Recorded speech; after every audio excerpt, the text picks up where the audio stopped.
Today, I wanted to talk to you about garland and how to style for the Christmas holidays. I want to give you a few tips to make it easy for you and to make your homes come out looking like that Pinterest board picture that you've been coveting for so long. Hi everybody, I'm Colleen Waguespack and I'm the owner and creative director of Fig and Dove. So my first tip is how to actually measure for garland, and that's how to measure your staircase for garland as well as how to measure your mantle for garland. My general rule in measuring for a staircase is I measure the length of the banister and then I double it. And then just to be extra careful that you have that really beautiful garland swag at the bottom, I actually add on whatever the distance from the floor to the top of the banister is, and then I double that as well. So for a mantle, I measure from the floor to the top of the mantle, and I double that.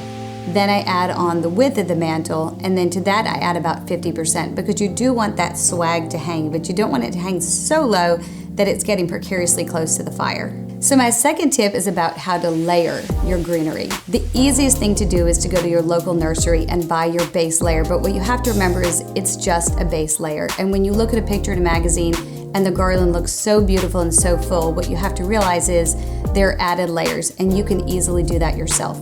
You just need floral wire, and you can either clip greenery out of your backyard. Generally, I like to do this when it's still laying on the ground. If you're doing it outside or on your front door, I lay it on my front porch, I lay it down a hallway.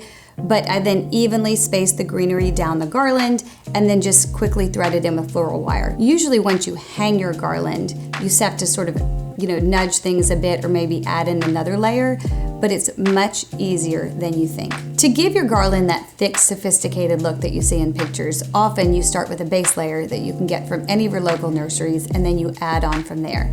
Now that's something that you can pick out of your backyard yourself, or something you can go to another local grocery store or florist. I generally like to purchase something that looks indigenous to the area of the country that I'm living in. The reason it's important to actually use more than one type of greenery in your garland is that it actually gives it depth and texture. The third tip is about that last layer, and that's the one that really adds more personality and gives a finished look to your garland. And in that case, it's often bows. And it's funny because I'm an interior designer, but I've always been an interior designer that was a little bit intimidated by bows. But there's two types of ribbon that I like to use to create a bow, and that's either a silk satin or a velvet. And they're both very different and both can be very beautiful. So with a silk satin, because it's so light and pliable, you can actually physically bring it around your garland and tie a bow. I like to use two colors, add a really long, graceful drop and then cut them in the end, and I don't like them all to be the same. What I love is the contrast between two colors. You've got like an off-white and a beautiful dark green.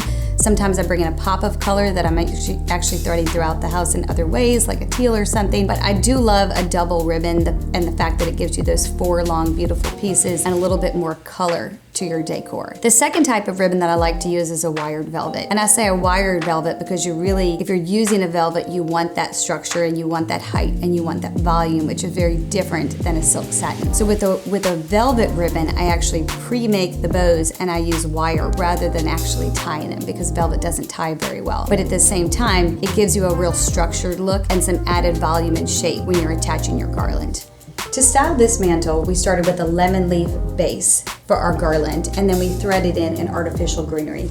Now, this is something we sell at Fig and Dove that I love. It's really beautiful. These are eucalyptus gold picks, and they're also bendable, so they're very pliable, and without even using floral wire, we were able to just tuck this in and attach it strategically throughout the garland.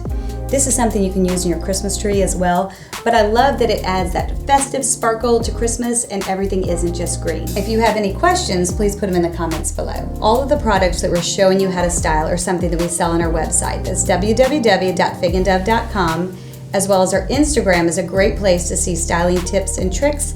That's at Fig and Dove. We'll have a link down below.